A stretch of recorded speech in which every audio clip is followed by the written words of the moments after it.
Good evening to all the viewers and listeners of Abhinaya Bharati English channel for World Theatre. Warm greetings to all of you from Vinayak. At the very outset, I would like to convey my hearty good wishes, greetings on the auspicious occasion of Sharan Navaratri. As all of us know, the auspicious month of Ashwina starts with the celebration of Lord Parameshwari, Durga Parameshwari, or whatever name you may give her. She is the symbol of energy, power, strength, knowledge, and whatnot.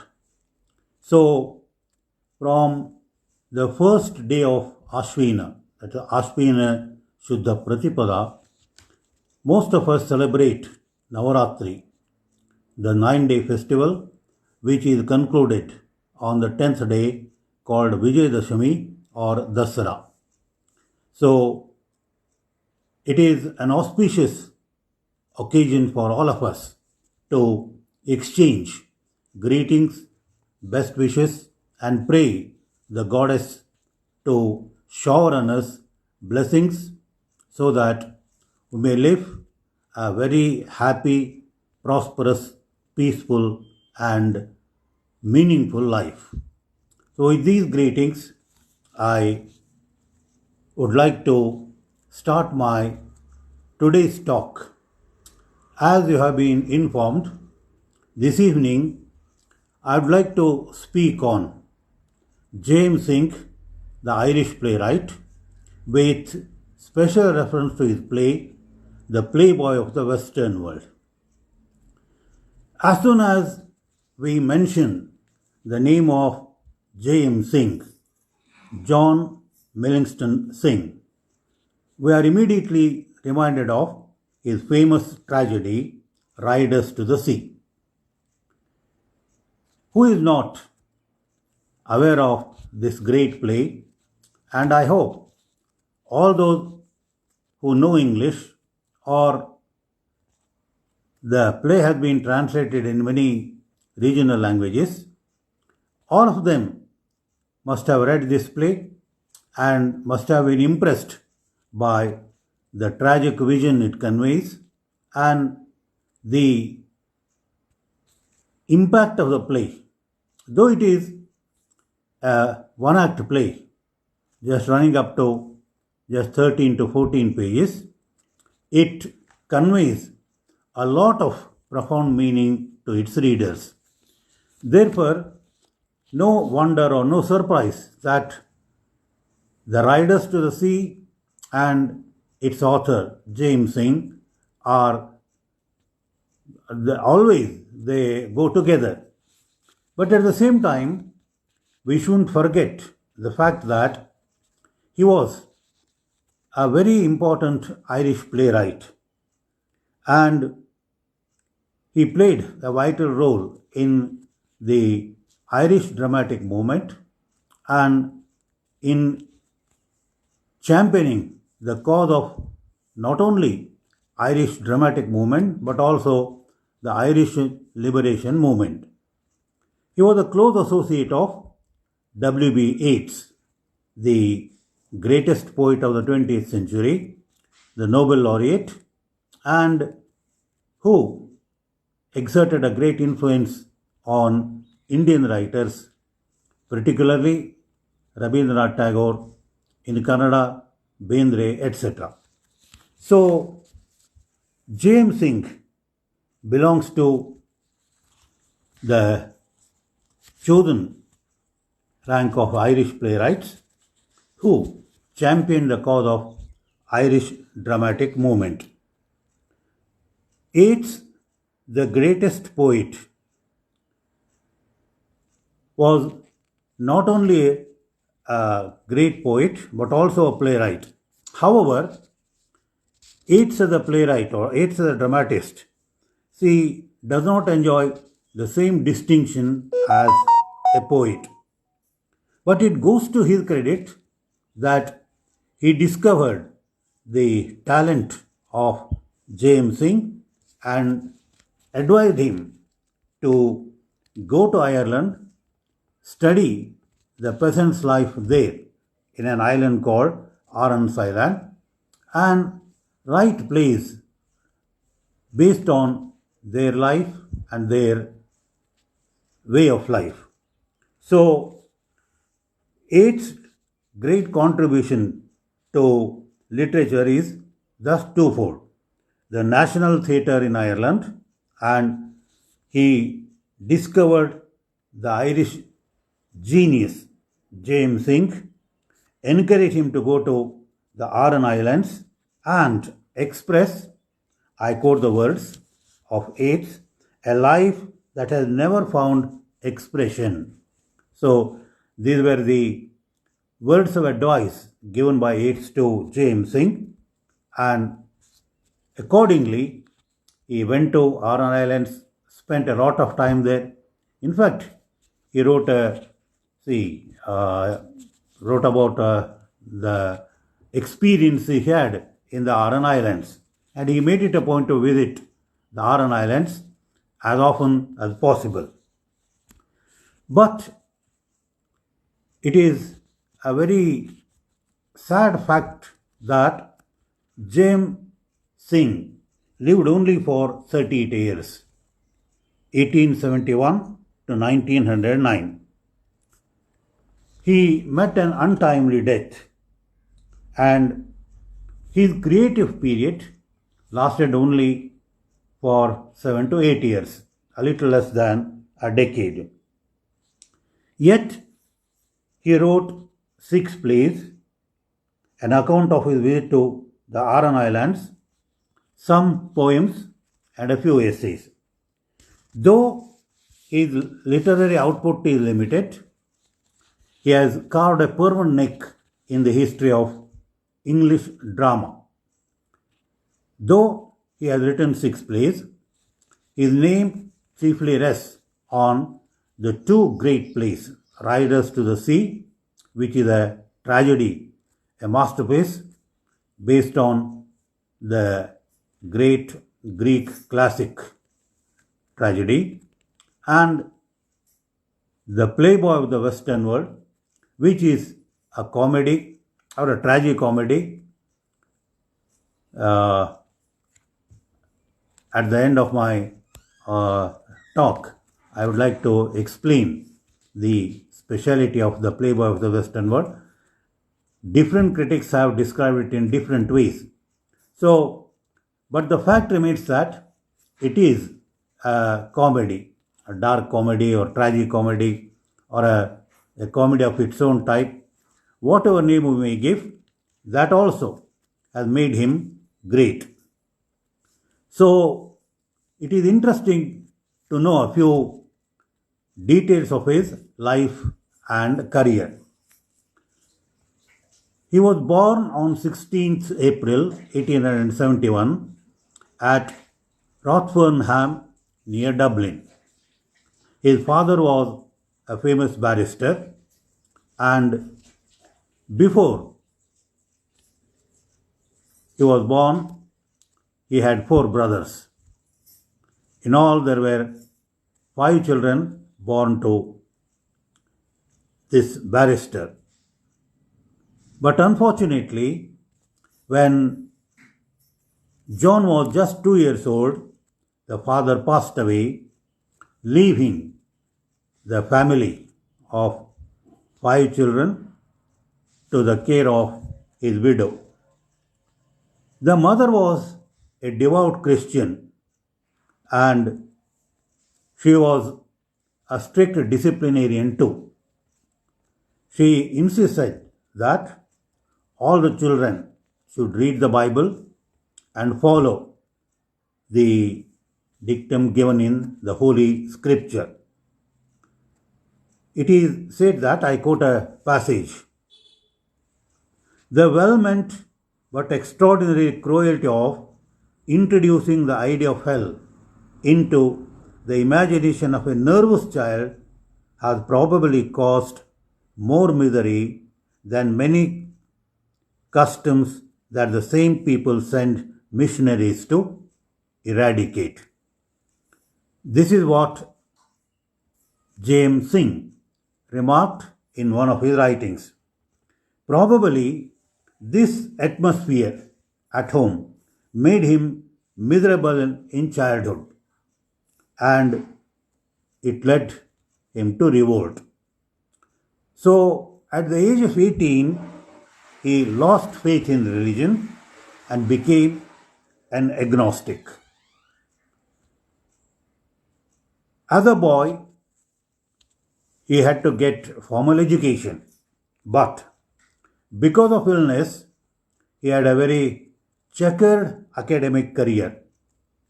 He went to school, could not continue there, then he was shifted from one school to another. In other words, as far as his early education is concerned, it was a very checkered career. Therefore, he got education privately at home. At the age of 18, he joined the Trinity College, Dublin. There, he studied for his bachelor's degree and in 1891, he took his BA with Irish and Hebrew. But his interest in literature, took a diversion. Suddenly, he got interested in music and he started learning violin under Patrick Griffith, who was a music teacher in Dublin.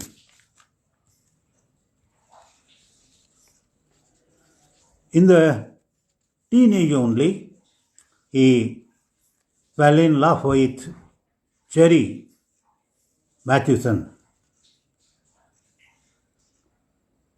At first, she responded positively, but when she came to know that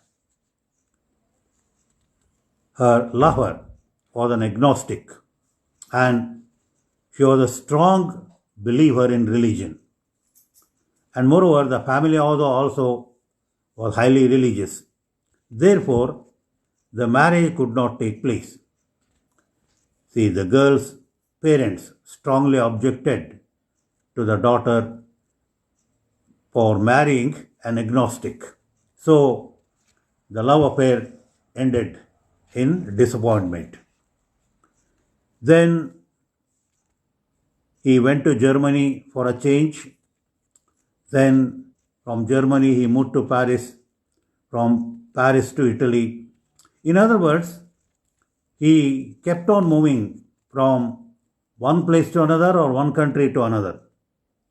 When he was in Paris, he met W.B. Yeats. Very soon, a close friendship developed between the two. And at that time, Singh was deeply interested in French poetry, especially the poetry of Mallarmé and others. But however, Yeats did not like his friend waste his time on studying or learning French poetry. Therefore, he advised him, I quote the words of W. Yeats, give up Paris, go to Aran Islands, live there as if you were one of the people themselves. Express a life that has never been found expression. So these were the words of Yeats to Singh. Express a life that has never found an expression. So Singh decided to leave Paris and go to Aran Islands. So on 18th January 1898, he left Paris and went to the islands. When he went there and stayed with the people there, see, he said to himself, this was the parable of life of man and could provide material for endless comedies and tragedies. So, with lot of experience, rich experience, varied experience, he made up his mind to write on the life and the subject matter of the people of the Aran Islands. At that time, see, he seriously started his literary career. So, from the year 1902 to say about 10 years, so to say, he went on producing play after play with the, the account of his stay in the Aran Islands and a few poems and essays. At that time, see, he came in contact with a talented actress, Molly Allgood. She joined the Abbey Theatre in Dublin and she used to take part in almost all the plays that were staged there. John fell in love with her. He was secretly engaged to her. In fact, he was planning to marry her in the year 1908. But, as ill luck could have it, he fell ill, and because of his illness, the marriage had to be postponed. But he never recovered from his illness. His ill health worsened and it went on becoming worse day by day. So, in the year 1908, the doctors found a lump in his side. The first surgery revealed that it was a cancer. And the cancer had reached such a stage that even an operation would not have been successful. In the sense, he would not have survived the operation. So the doctors advised him not to go for operation. As his health deteriorated, within a short time, the same year, on 26th October, his mother passed away. At that time, he was in Paris. Yet, he could not attend the funeral ceremony of his dead mother.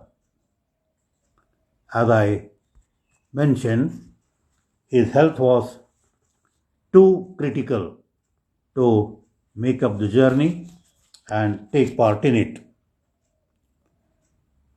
However, he returned to Ireland and still struggled with his poor health. Again, on 7th November, he was admitted to hospital. Perhaps he knew in his heart of heart that he may not survive. So, struggling, on 24th March 1909, he passed away from this world. His career as a playwright extended for 8 years. And in the course of these 8 years, he wrote 6 plays. Many of them are one actors. The Playboy of the Western World is a three-act play, and one or two plays are written in two acts. But however, his plays are one actors. Now, before I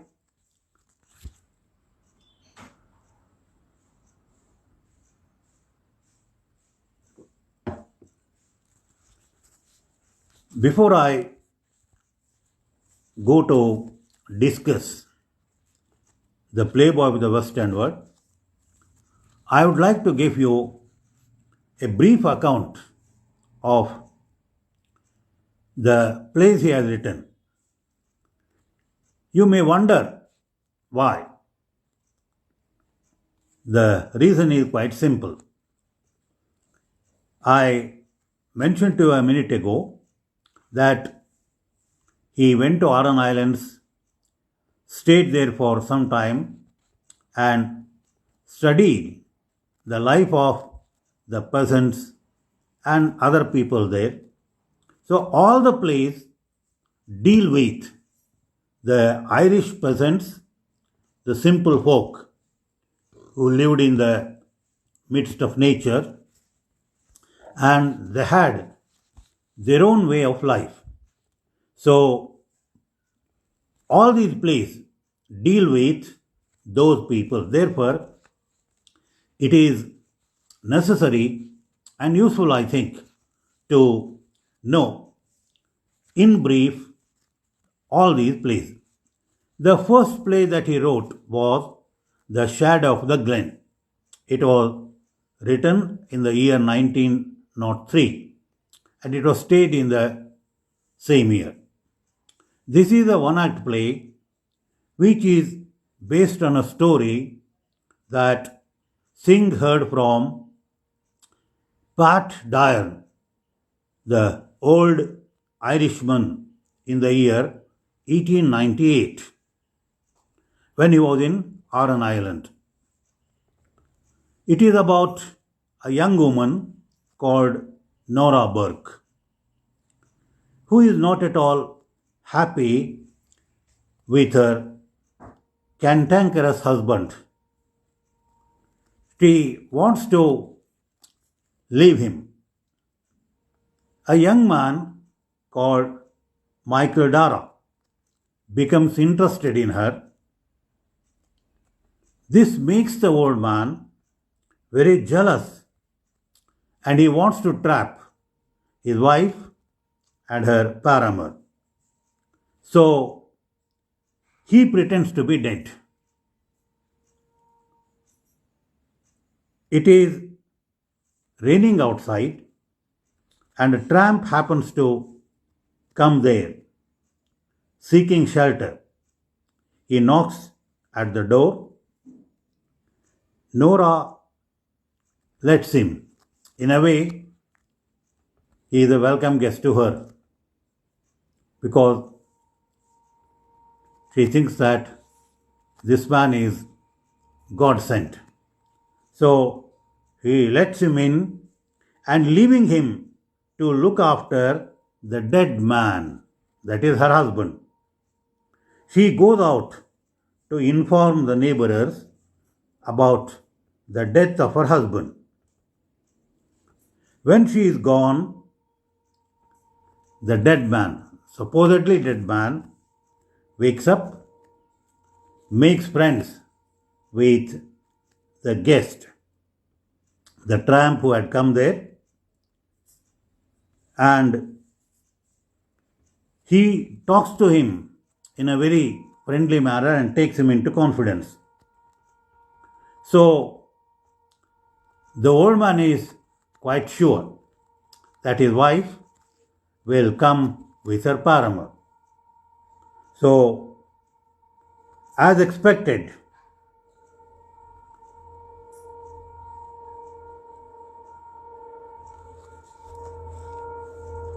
Nora comes with her paramour and under the impression that her husband is dead, she takes her paramour to the bedroom to enjoy themselves.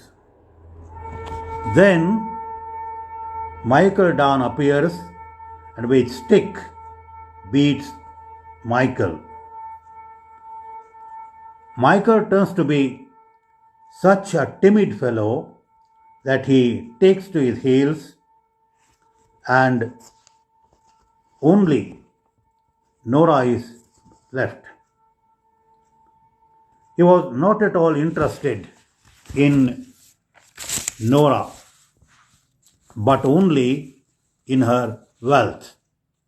So, when he realized that staying with her would be receiving a severe beating from her husband, he runs away from the house. The old man's anger dies down, and the scene ends with Dan Burke and Michael drinking together by the fireside. The play is a tragicomedy based on the loveless marriage of Irish peasants.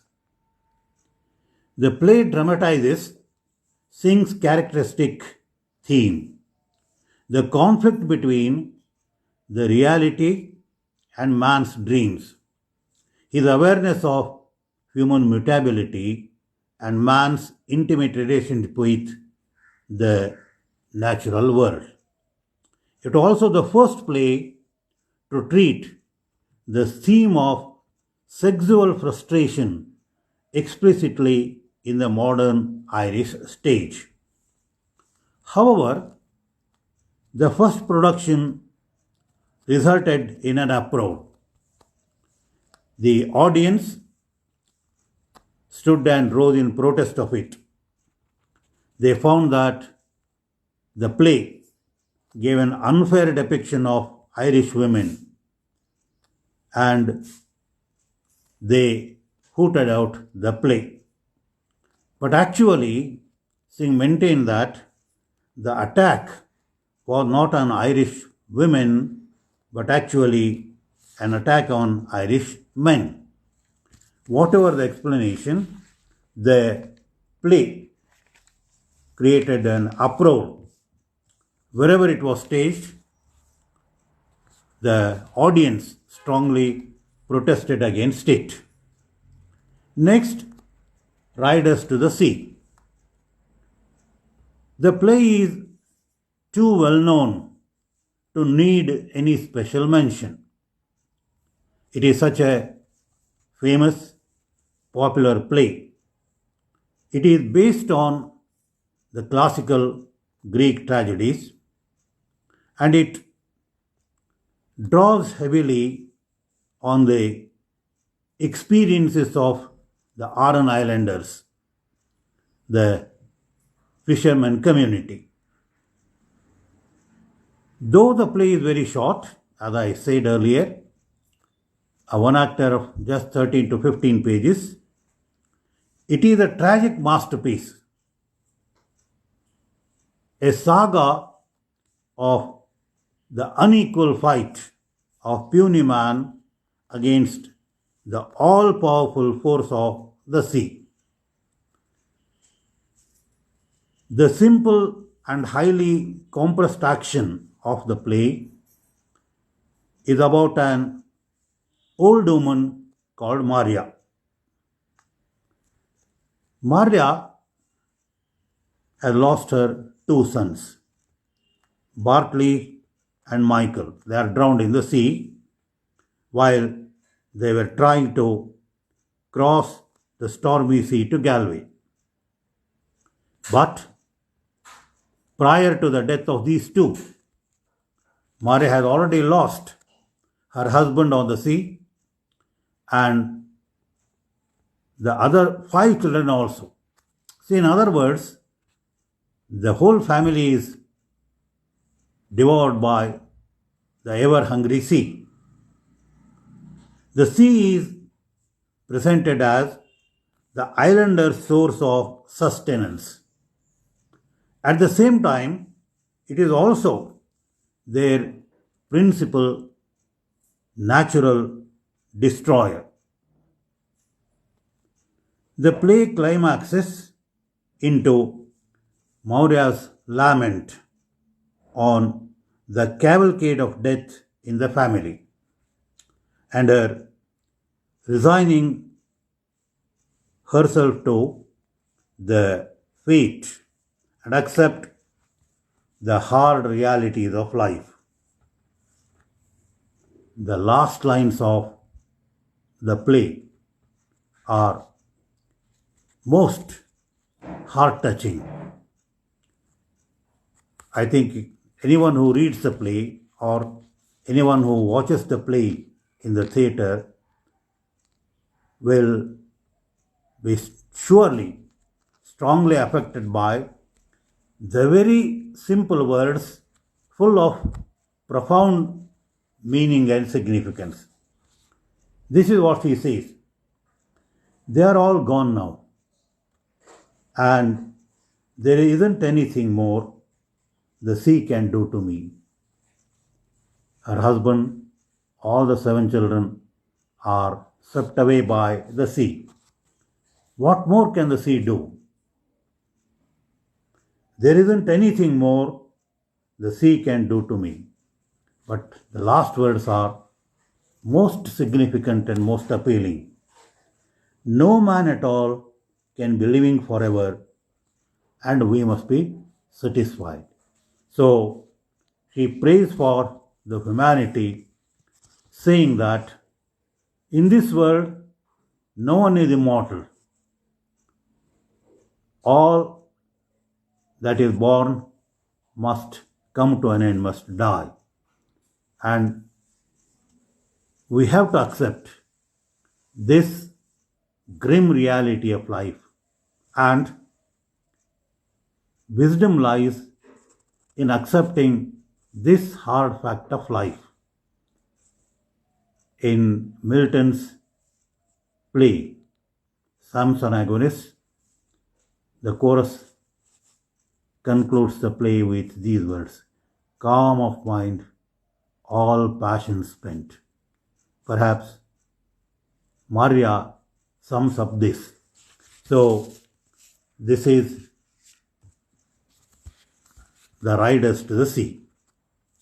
The next play, The Well of the Saints, was written in 1905 and it was performed in the same year. This play is based on a French fable and is set in the remote past when saints used to practice miraculous cures. Martin Dowell and his wife, Mary, are both blind and miserable. It is an old couple, physically handicapped, they are blind and crippled. So, they are leading a very miserable life to the outsiders, but they remain happy for the simple reason they are under the illusion that they are a very handsome couple and the world is a very beautiful place to live in. However, they are healed by the miraculous holy water of a hallowed well. The cured beggars are highly disappointed to realize that they are an ugly lot. The world is cruel and they are forced to work hard for a meager living. The theme of the play is the conflict between illusion and reality.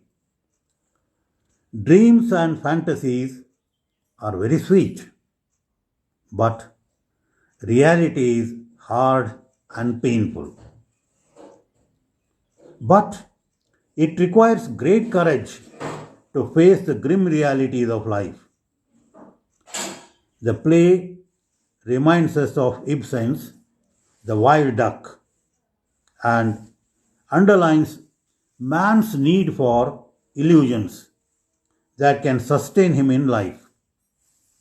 At the end, the effect of the miraculous water wears off and blindness is restored to the old couple, and with it, a measure of happiness to each other. So, this play, which deals with illusion and reality, and stresses the need that realities of life have to be accepted.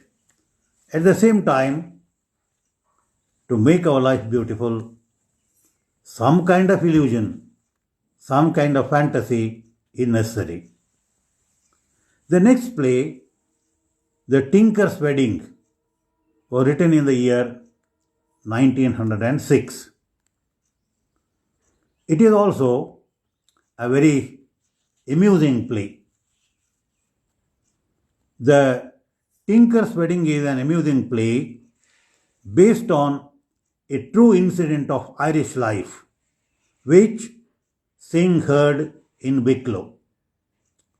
It is based on a conflict between the laws of conventional society, in which a man and woman become husband and wife only when they go through the marriage ceremony in a church, and the free and natural life of tinkers, where men and women live as husband and wife without ever feeling the need of going to a priest. Sarah Casey is a tinker woman. She is living with Michael Byrne.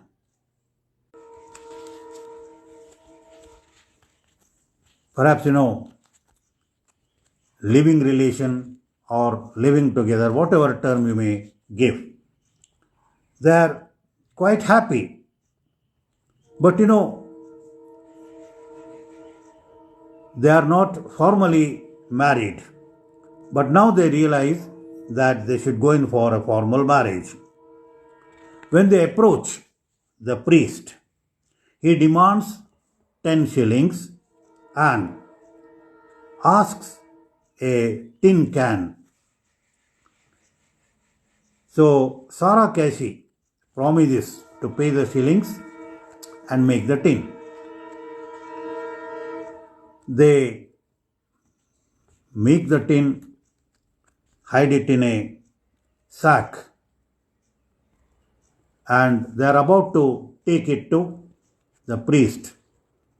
But what happens is, Mary Byrne, the mother of the so-called bridegroom, steals the sack,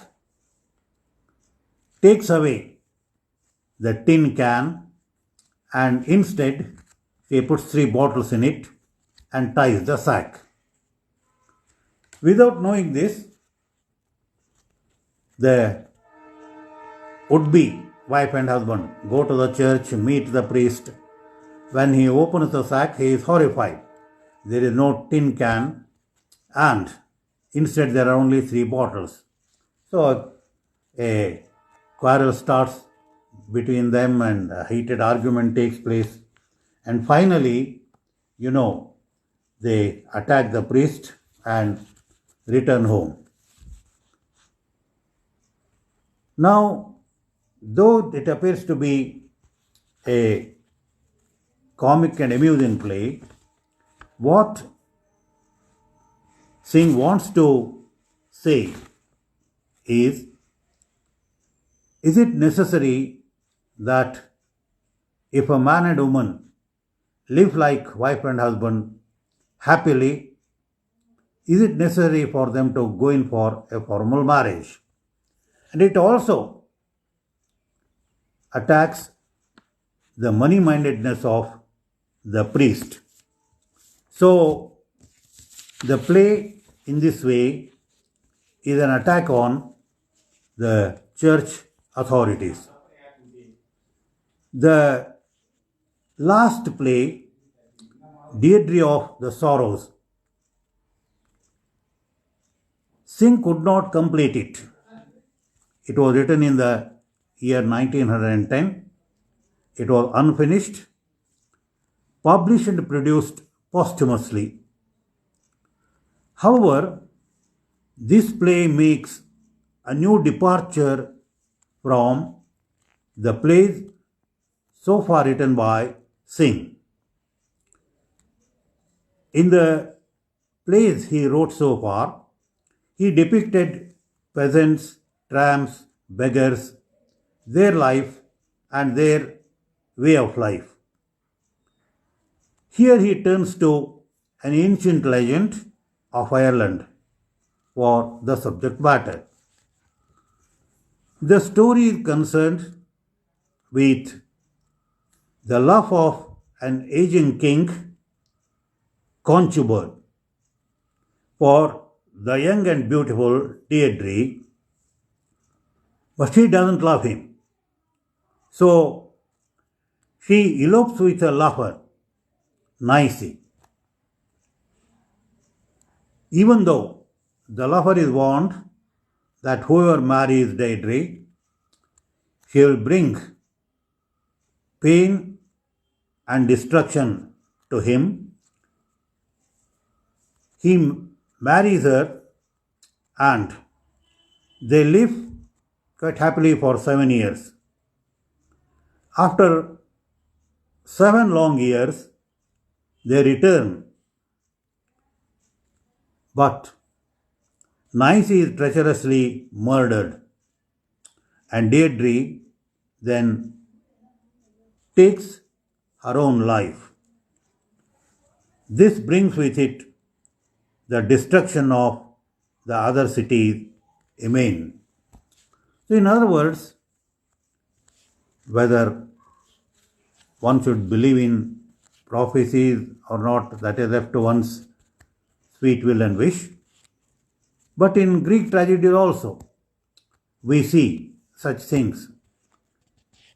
For example, when in Agamemnon, Cassandra is captured by Agamemnon and brought to his kingdom, again she prophesies that Agamemnon is going to be killed. But nobody believes her words because there was a curse on her. That's altogether a different story. The point I want to stress here is, see, whatever prophecy is told about a man or a woman comes true in the course of time. That is what happens in case of Deirdre. So, her lover, Nicey, is treacherously killed. She also puts an end to her life, and the city is completely destroyed. So, these are the 5 plays which James Singh wrote.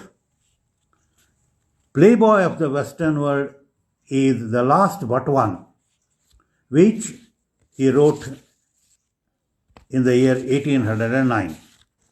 Since the play is quite long one in the sense, there are 3 acts in a play, lot of action takes place, and the play has multiple themes, and the language that he uses is also quite interesting.